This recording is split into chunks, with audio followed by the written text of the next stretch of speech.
Hello students, स्वागत है आप सभी का हमारे यूट्यूब चैनल पर। साइंस की क्लास में हम 10 लेक्चर पहले पढ़ चुके हैं। आज हमारा 11वां लेक्चर है और जो अपना टॉपिक चल रहा था वो कार्य, ऊर्जा और शक्ति था। वर्क, पावर और एनर्जी। ठीक है, वर्क, एनर्जी एंड पावर, कार्य, ऊर्जा और शक्ति।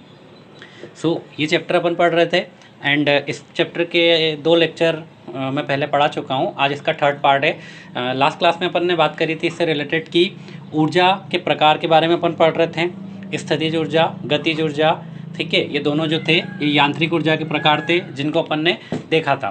साथ ही अपन ने बाकी सारे ऊर्जा के प्रकार की बात करी थी कि ऊर्जा के क्या क्या प्रकार होते हैं। और उसके पहले वाली क्लास में अपन ने कार्य के बारे में पढ़ा था। कार्य क्या होता है, कार्य कितने प्रकार का होता है और किस प्रकार के कार्य को क्या कहा जाता है, कौन सा धनात्मक कार्य होता है, कौन सा ऋणात्मक कार्य होता है और कौन सा शून्य कार्य होता है। आज की क्लास में स्टार्ट करते हैं। जो थोड़ा सा पोर्शन बच गया था इस चैप्टर का, कार्य, ऊर्जा और शक्ति वाले चैप्टर का, कि लास्ट क्लास में अपन बात कर रहे थे यांत्रिक ऊर्जा की। यांत्रिक ऊर्जा, और यांत्रिक ऊर्जा के अंदर अपन ने 2 चीज़ें के बारे में डिस्कस किया था। ठीक है, मैकेनिकल एनर्जी, यांत्रिक ऊर्जा यानी कि मैकेनिकल एनर्जी। और इसके अंदर अपन ने 2 पोर्शन पढ़े थे, एक था स्थितिज ऊर्जा और एक और पढ़ा था गतिज ऊर्जा के बारे में। तो जैसा लास्ट क्लास में मैंने आपको बताया था, गतिज ऊर्जा यदि किसी वस्तु के अंदर मास हो और अगर उसके अंदर वेग हो तो उसकी गतिज ऊर्जा या काइनेटिक एनर्जी जो होती है वो 12 mv² होती है। और स्थितिज ऊर्जा जो होती है वह किसी वस्तु की स्थिति की वजह से होती है, जिसे उस वस्तु की स्थितिज ऊर्जा कहते हैं। ठीक है, potential energy, that is mgh।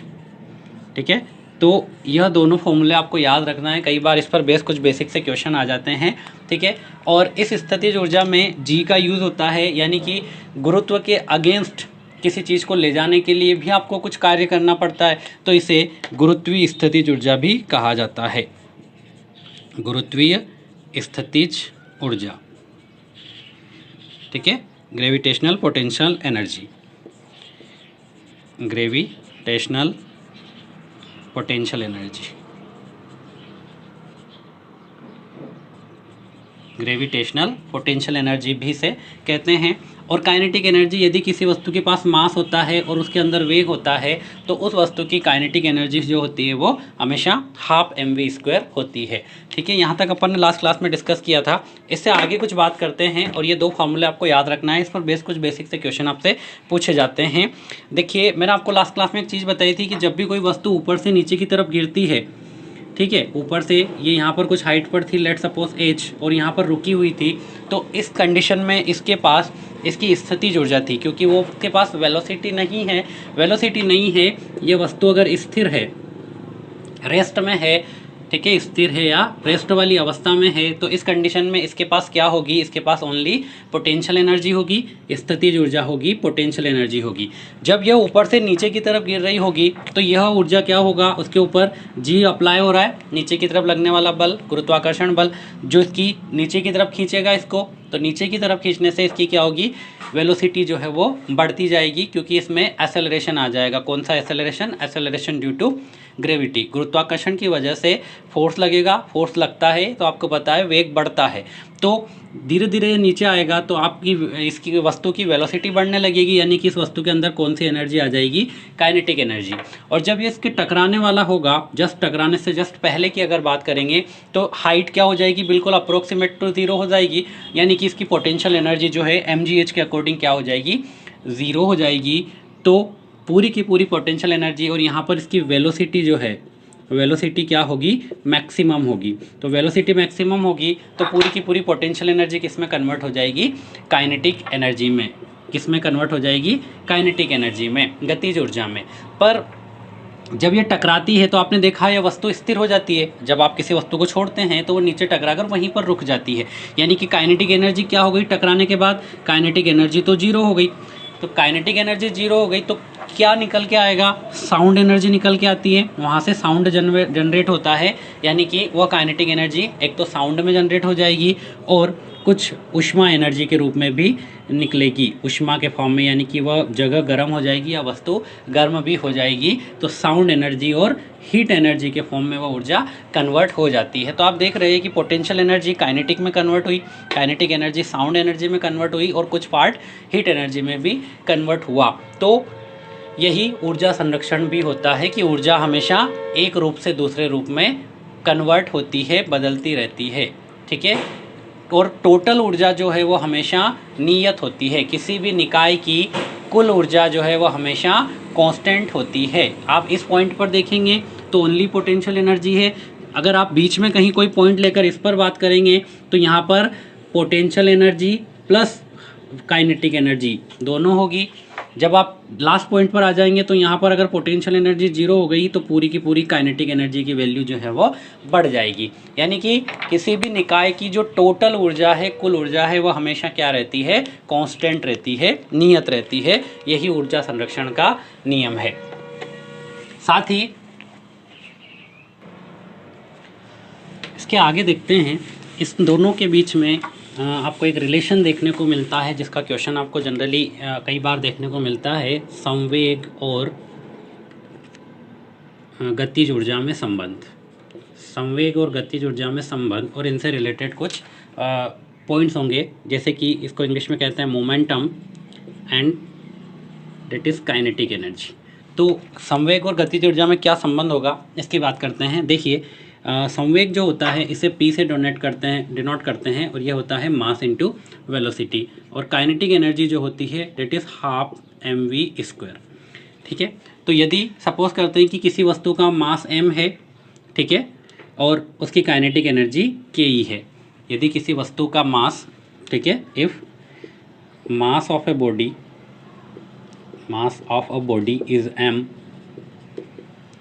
ठीक है, मास को मैं m मान रहा हूँ और उसकी काइनेटिक एनर्जी गतिज ऊर्जा को रिप्रेजेंट कर रहे हैं k से या ke, ठीक है, उसकी काइनेटिक एनर्जी ke है। तो आप देखते हैं कि काइनेटिक एनर्जी इक्वल्स टू क्या होगा, हाफ mv², ठीक है, यही गतिज ऊर्जा का फॉर्मूला होता है।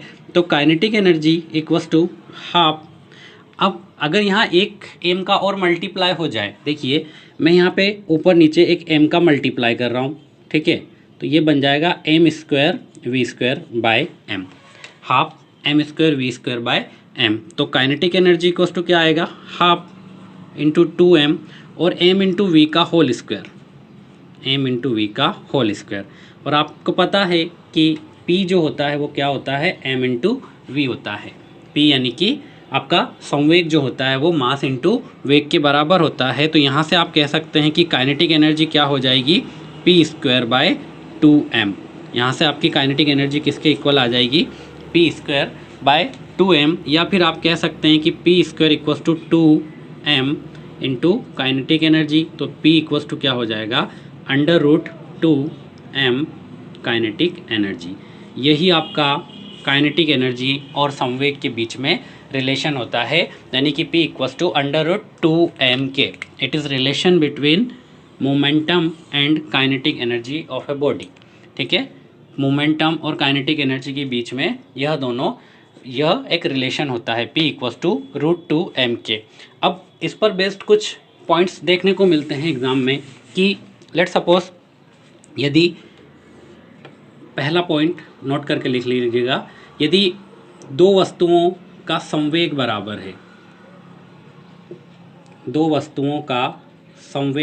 है, तो काइनेटिक एनर्जी में क्या रिलेशन होगा, संवेग बराबर हो, ठीक है। आपसे बोला है कि आपके पास दो वस्तुएं हैं, एक भारी वस्तु है और एक हल्की वस्तु है, ठीक है, एक भारी वस्तु है और एक हल्की वस्तु है, ठीक है। इन दोनों वस्तुओं का संवेग जो है बराबर है, तो इनकी काइनेटिक एनर्जी में क्या रिलेशन होगा, काइनेटिक एनर्जी में क्या रिलेशन होगा भारी वस्तु की और हल्की वस्तु की काइनेटिक एनर्जी में, ठीक है। आपको बताना है कि किसकी काइनेटिक एनर्जी ज़्यादा होगी यदि दोनों वस्तुओं का संवेग बराबर है तो, ठीक है। यह क्वेश्चन भी कई बार एग्जाम में पूछा जाता है कि यदि दो वस्तुओं का संवेग बराबर हो तो काइनेटिक एनर्जी में क्या रिलेशन होगा। तो देखिए, इस रिलेशन से अपन देखते हैं, आपको दिया है P इक्वल्स टू √2 MKE, यह रिलेशन अपन ने फाइंड आउट किया है। तो P equals to √2 m × KE यहाँ से निकल कर आया है। तो इससे अपन रिलेशन फाइंड करते हैं काइनेटिक एनर्जी के बीच में। तो देखिए P इक्वल्स टू √2 MKE आया है। यहाँ पे मैं मान लेता हूँ कि भारी वस्तु का मास mH है, या कुछ को नाम दे देते हैं mB, और हल्की वस्तु का मास mH। ठीक है, समझने के लिए अपन ने इसको भारी वस्तु को mB लिखा है और हल्की वस्तु के मास को mH लिखा है। भारी वस्तु का मास mB है और हल्की वस्तु का मास mH है। ठीक है, तो अगर मैं आपको बोला है कि दोनों का क्या है, समवेग बराबर है, यानी कि P भारी वस्तु बराबर P हल्की वस्तु, यह आपको दिया हुआ है, दोनों का समवेग बराबर है। तो P इक्वल्स टू क्या हो जाएगा, √2 MB × KEB equals to √2 MH × KEH। ठीक है, काइनेटिक एनर्जी हल्की वस्तु की, काइनेटिक एनर्जी भारी वस्तु की। ठीक है, यहाँ से आप 2 से 2 कैंसिल करेंगे, दोनों तरफ स्क्वायर करेंगे तो रूट भी कैंसिल हो जाएगा, यानी कि आप बोल सकते हैं कि MB और MH का जो रेशो होगा वो क्या होगा, MB और MH का रेशो निकालेंगे तो ये आएगा KEH अपॉन KEB। ठीक है, काइनेटिक एनर्जी हल्की वस्तु की और काइनेटिक एनर्जी भारी वस्तु की। ठीक है, अब आपको पता है कि MB जो है ये क्या है, भारी वस्तु का मास, और MH क्या है, हल्की वस्तु का मास। तो भारी वस्तु नाम से क्लियर, यानी कि इसका मास ज़्यादा है, इसका मास क्या है, ज़्यादा है, और इसका मास क्या है, कम है। MB हमेशा ग्रेटर देन होगा MS से, तो यह जो पूरी वैल्यू आएगी यह हमेशा क्या होगी, 1 से बड़ी आएगी। लेट सपोज भारी वस्तु का मास 10 किलो है और हल्की वस्तु का मास 2 किलो है। ठीक है, तो भारी वस्तु का मास हल्की वस्तु के मास से हमेशा ज़्यादा होगा, तो यह वैल्यू जो है ये हमेशा 1 से क्या होगी, बड़ी होगी। ठीक है, यह वैल्यू हमेशा 1 से क्या होगी, बड़ी होगी। तो यह वैल्यू अगर 1 से बड़ी होगी, लेट सपोज मैंने मान लिया कि यह वैल्यू 2 है, तो KE काइनेटिक एनर्जी हल्की वस्तु और काइनेटिक एनर्जी जो है वो भारी वस्तु का रेशो कितना आया, 2 आया। तो यहाँ से आप देखेंगे कि काइनेटिक एनर्जी जो है हल्की वस्तु की वो किसके इक्वल हो गई, 2 टाइम्स काइनेटिक एनर्जी हो जाएगी भारी वस्तु की। ठीक है, ये कोई भी बड़ी वैल्यू आएगी, 2 मैंने माना है, कोई भी सपोज कर लो कोई भी वैल्यू होगी, पर आपको पता है कि भारी वस्तु का मास हमेशा ज़्यादा होता है हल्की वस्तु के कंपैरिजन में। तो अगर भारी वस्तु का मास ज़्यादा होगा तो यह जो रेशो है MB अपॉन NH का इज़ ऑलवेज ग्रेटर देन 1, यह हमेशा 1 से बड़ा होगा। तो अभी मैंने मान लिया कि कोई वैल्यू थी यहाँ पर, लेट सपोज भारी वस्तु का मास 4 था, हल्की वस्तु का मास 2 था, या तो यह वैल्यू क्या आई, 2। तो यहाँ से आप देखेंगे कि काइनेटिक एनर्जी जो है, ठीक है, काइनेटिक एनर्जी हल्की वस्तु की जो होगी वो किसके बराबर हो जाएगी, 2 टाइम्स हो जाएगी काइनेटिक एनर्जी ऑफ भारी वस्तु की। यानी कि आप कह सकते हैं कि काइनेटिक एनर्जी हल्की वस्तु की जो होगी वो ग्रेटर देन होगी किससे, काइनेटिक एनर्जी ऑफ भारी वस्तु की। यानी कि निष्कर्ष क्या निकला कि यदि 2 वस्तुओं का संवेग बराबर हो तो भारी वस्तु की काइनेटिक एनर्जी कम होती है किससे, हल्की वस्तु की काइनेटिक एनर्जी से। तो यहाँ से क्या निष्कर्ष निकल जाएगा कि यदि 2 वस्तुओं का संवेग बराबर हो तो हल्की वस्तु की गतिज ऊर्जा भारी वस्तु की गतिज ऊर्जा से हमेशा अधिक होती है। ये बहुत इंपॉर्टेंट पॉइंट है, कई बार एग्जाम में पूछा गया है, याद रखिएगा। क्या कि यदि 2 वस्तुओं का संवेग बराबर हो तो हल्की वस्तु की गतिज ऊर्जा भारी वस्तु की गतिज ऊर्जा से अधिक होती है। ठीक है, भारी वस्तु की गतिज ऊर्जा से अधिक होती है। हल्की वस्तु की जो गतिज ऊर्जा होगी वो भारी वस्तु की गतिज ऊर्जा से अधिक होती है। ये इन दोनों के बारे में पहला निष्कर्ष था। सेकंड पॉइंट की बात करता हूँ यहाँ पर। ठीक है, ये पहला पॉइंट था कि यदि 2 वस्तुओं का संवेग बराबर हो तो काइनेटिक एनर्जी जो होती है गतिज ऊर्जा हल्की वस्तु की वो अधिक होती है भारी वस्तु से। ठीक है, दूसरे पॉइंट की अगर मैं बात करता हूँ कि यदि 2 वस्तुओं की गतिज ऊर्जा बराबर हो, इस बार अपन क्या बराबर कर रहे हैं, गतिज ऊर्जा को बराबर कर रहे हैं। गतिज ऊर्जा बराबर हो तो आपको बताना है कि उनके संवेग के बीच में क्या रिलेशन होगा। ठीक है। अगर दो वस्तुओं की गतिज ऊर्जा बराबर हो जाएगी तो आपको बताना है कि संवेग हल्की वस्तु का और संवेग भारी वस्तु का, इनके बीच में क्या रिलेशन होगा, यानी कि कौन ज़्यादा होगा और कौन कम होगा। यहाँ पर आपको एक साइन लगाना है, ठीक है, इस यहाँ पर कि क्या साइन आएगा, बड़ा है, छोटा है या बराबर है, ठीक है। तो देखते हैं, देखिए दो वस्तुओं की गतिज ऊर्जा बराबर है, यानी कि इस बार आपको दिया है काइनेटिक एनर्जी हल्की वस्तु की बराबर है किसके, काइनेटिक एनर्जी भारी वस्तु के। यहाँ पर मैं हल्की वस्तु और भारी वस्तु को H और B लिख रहा हूँ, ठीक है। तो काइनेटिक एनर्जी को बराबर बोला है, ठीक है। तो आपको पता है कि काइनेटिक एनर्जी अगर बराबर हो गई तो यह किसके बराबर हो जाएगा, हाफ m हल्की वस्तु का और v हल्की वस्तु का, ठीक है, इसका स्क्वायर इक्वस टू हाफ। हाँ, अपन संवेग के रूप में बात कर रहे हैं, ओके। तो अपन काइनेटिक एनर्जी का फॉर्मूला नहीं लिखेंगे क्योंकि संवेग में रिलेशन निकालना है। तो काइनेटिक एनर्जी को देखिए यहाँ से क्या आया था, relation P equals to √2m ke, ठीक है। तो इसके पहले वाली स्टेप पर जाते हैं तो P²/2m आता है काइनेटिक एनर्जी इक्वस टू, ठीक है। काइनेटिक एनर्जी इक्वस टू क्या आता है, P²/2m। तो ये क्या हो जाएगा, P का स्क्वायर हल्की वस्तु के लिए अपॉन 2m हल्की वस्तु का इक्वस टू P का स्क्वायर भारी वस्तु के लिए अपॉन 2m भारी वस्तु का, ठीक है। 2 से 2 कैंसिल हुआ, ठीक है, 2 से 2 यहाँ पर आप कैंसिल कर देंगे। आपको संवेग के बीच में रिलेशन निकालना है, तो देखिए P हल्की का स्क्वायर अपॉन P भारी वस्तु का स्क्वायर इक्वस टू क्या आया, यहाँ से mh ऊपर जाएगा तो मास ऑफ हल्की वस्तु अपॉन मास ऑफ भारी वस्तु mb, ठीक है। दोनों का स्क्वायर करेंगे, ठीक है। तो यहाँ से दोनों में से कॉमन स्क्वायर हटा के मैं इस प्रकार से स्क्वायर लिख सकता हूँ, दोनों का कॉमन, और ये स्क्वायर हटाएंगे तो ये क्या हो जाएगा, अंडर रूट लग जाएगा। अब अगर आप इस वैल्यू को देखते हैं mh/mb हल्की वस्तु अपॉन भारी वस्तु, तो हल्की वस्तु का मीनिंग ऑब्वियस सी बात है कि कम होता है इससे, तो यह जो वैल्यू होगी यह हमेशा क्या होगी, लेस देन 1 होगी। यह वैल्यू हमेशा क्या होगी, लेस देन 1 होगी, 1 से कम होगी। यह वैल्यू हमेशा क्या होगी, 1 से कम आएगी, क्योंकि अगर हल्की वस्तु का मास लेट सपोज 1 किलो है तो भारी वस्तु का मास क्या होगा, 2 किलो। तो वैल्यू हमेशा क्या होनी है, 1 से कम होनी है। तो अगर यह वैल्यू हमेशा 1 से कम होगी तो आप क्या कह सकते हैं यहाँ से कि PH/PB, ठीक है, P हल्की वस्तु अपॉन P भारी वस्तु हमेशा क्या होगी, लेस देन 1 होगी। इनका जो रेशियो है वो, यानी कि PH is always less than PB, ठीक है। निष्कर्ष क्या निकल के आया कि हल्की वस्तु का संवेग कम होगा किससे, भारी वस्तु के संवेग से, यानी कि यहाँ पे रिलेशन क्या लग जाएगा, लेस देन का। यानी कि दो वस्तुओं की अगर गतिज ऊर्जा बराबर हो तो हल्की वस्तु का संवेग कम होता है किससे, भारी वस्तु के संवेग से, ठीक है। देखिए ये मैंने आपको बहुत अच्छे से सारी डिस्क्राइब करके पूरी तरीके से प्रूव करके बताया है। तो होप सो आपको ये दोनों पॉइंट अच्छे से क्लियर हो गए होंगे। सबसे पहली बात तो अपन ने इनके रिलेशंस के बारे में बात करी, ठीक है। रिलेशन क्या था कि पोटेंशियल एनर्जी या काइनेटिक एनर्जी और संवेग के बीच में कि P = √2m ke, ठीक है। यह इन दोनों के बीच में रिलेशन आया था, जहाँ के ई काइनेटिक एनर्जी है, m मास है और P संवेग होता है, ठीक है। अब सबसे पहले बात करी कि यदि दो वस्तुओं का संवेग बराबर हो तो आपको बताना था कि काइनेटिक एनर्जी में क्या रिलेशन होगा।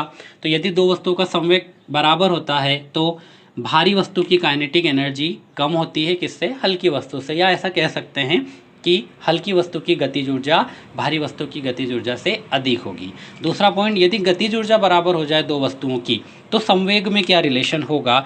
तो अगर दो वस्तुओं की गतिज ऊर्जा बराबर हो तो हल्की वस्तु का संवेग कम होता है भारी वस्तु के संवेग से, ठीक है। अगर किसी को कोई डाउट हो आप नीचे कमेंट बॉक्स में कमेंट कर सकते हैं, और इस वीडियो को एक बार रिवाइज करके देखना, आपको विथ प्रूफ सारी चीज़ें मिल जाएगी। अगर किसी को कुछ समझ में नहीं आए तो आप नीचे कमेंट में भी मुझे लिख सकते हैं, ठीक है। आगे बात करते हैं शक्ति की या पावर। इसे P से डिनोट करते हैं, कैपिटल P से इसे रिप्रेजेंट किया जाता है, दर्शाया जाता है। पावर क्या होती है, किसी व्यक्ति के या वस्तु के या मशीन के, ठीक है, किसी भी व्यक्ति के या किसी मशीन के, किसी वस्तु, मशीन या व्यक्ति के कार्य करने की दर को, कार्य करने की दर को शक्ति कहते हैं। यानी कि एक निश्चित दिए गए समय में आप कितना काम करते हैं वही आपकी शक्ति कहलाती है। यानी कि आप कह सकते हैं कि शक्ति इक्वल्स टू क्या होगा, कार्य बटे समय। कार्य एक निश्चित दिए गए समय में जो आप काम करते हैं वही आपकी क्या कहलाती है, शक्ति। अब कार्य बटे समय हो जाएगा, इसे डिनोट करते हैं P से, तो P इक्वल्स टू क्या होगा, W/T। वर्क, इसके मात्रक की बात करते हैं तो कार्य को आप नापते हैं जूल में, ठीक है, और समय को नापते हैं सेकंड में, ठीक है, जूल पर सेकंड। इसका मात्रक क्या होगा, जूल पर सेकंड, ठीक है। तो जूल पर सेकंड इसका एक मात्रक होता है, जूल पर सेकंड, और इसे वॉट भी कहते हैं, ठीक है। तो जूल पर सेकंड या इसका मात्रक वॉट भी इसे कहा जाता है। तो जूल पर सेकंड या वॉट इसका मात्रक होता है। यह MKS पद्धति में होता है, और CGS सिस्टम में अगर इसके मात्रक की बात करें तो ये होता है अर्ग पर सेकंड, जूल पर सेकंड, या CGS में अर्ग पर सेकंड। अगर इसके डायमेंशनल फॉर्मूले की बात करते हैं, डायमेंशनल फॉर्मूला यानी कि विमी सूत्र, इसके विमी सूत्र की बात करेंगे तो इसका विमी सूत्र जो होता है, अभी लास्ट क्लास में अपन ने देखा था कि कार्य का विमी सूत्र होता था mL2T-2 अपॉन में समय का मात्रक T होता है। तो इसका जो विमी सूत्र बनेगा ये होगा mL2T⁻⁻3, ठीक है। यह mL2T-3 इसका विमी सूत्र हो जाएगा, और यह भी एक अदिश राशि है, ठीक है। जो शक्ति होती है यह भी एक स्केलर क्वांटिटी होती है, अदिश राशि होती है। ये कुछ बेसिक पॉइंट्स है इसके बारे में जो कई बार एग्जाम में पूछे जाते हैं। तो जूल और अर्ग पर सेकंड, जूल पर सेकंड भी इसके मात्रक है, इनको याद रखिएगा। और MKS पद्धति में वाट भी इसका एक मात्रक होता है जो आपको ध्यान रखना है, ठीक है। दूसरे मात्रक की बात करते हैं तो शक्ति का एक और मात्रक होता है जिसे कहा जाता है अश्वशक्ति। अश्वशक्ति या हॉर्स पावर जिसे आप कहते हैं HP, हॉर्स पावर, ठीक है। आपके घर वगैरह में जो कुएं पे मोटर वगैरह होती है वो सभी आपने देखा होगा जनरली कि हॉर्स पावर में होती है। तो 1 HP जो होता है ये होता है 746 वाट के इक्वल। एक हॉर्स पावर जो होता है वह 746 वाट के इक्वल होता है। और अगर कभी कभी किलो वाट वर्ड यूज़ करते हैं तो यह 1000 वाट होता है। 1 किलो वाट भी 1000 वाट के बराबर होता है। और अगर अर्ग की बात करते हैं तो 1 वाट इक्वल्स टू 10⁻⁷ अर्ग पर सेकेंड होता है, ठीक है। क्योंकि वाट क्या है, जूल पर सेकेंड, और 1 जूल इक्वल्स टू 10⁻⁷ अर्ग होता है। तो 1 वाट या 1 जूल पर सेकेंड इक्वल्स टू 10⁻⁷ अर्ग पर सेकेंड होता है। यह अश्वशक्ति कई बार एग्जाम में पूछा जाता है कि यह किसका मात्रक होता है, तो याद रखिएगा ये शक्ति को नापने वाला है, अश्वशक्ति या हॉर्स पावर, जिसका मान क्या होता है 1 वाट इक्वल्स टू 746 वाट होता है, या 1 horse power equals to 0.746 kilowatt भी इसे कहते हैं, ठीक है। 1 horse power equals to 1.746 kilowatt भी होता है, ठीक है। तो ये भी बेसिक सी चीज़ें आपको याद रखना है। यूनिट के बारे में कई बार एग्जाम में पूछा जाता है कि 1 हॉर्स पावर इक्वल्स टू 746 वाट होता है या 0.746 किलो वाट होता है, ठीक है। तो इस प्रकार से ये शक्ति था, कार्य, ऊर्जा और शक्ति तीनों के बारे में अपन ने पढ़ा है। अगर आपने कार्य वाला चैप्टर लेसन नहीं देखा है तो आप पिछले वीडियो में जाकर उसको देख ले, ठीक है। तो इसी के साथ यह चैप्टर फिनिश होता है। अगली क्लास में अपन नेक्स्ट चैप्टर स्टार्ट करेंगे। तब तक के लिए जुड़े रहिए और इस वीडियो को लाइक कीजिए और सारे दोस्तों के साथ शेयर कीजिए। Thank you.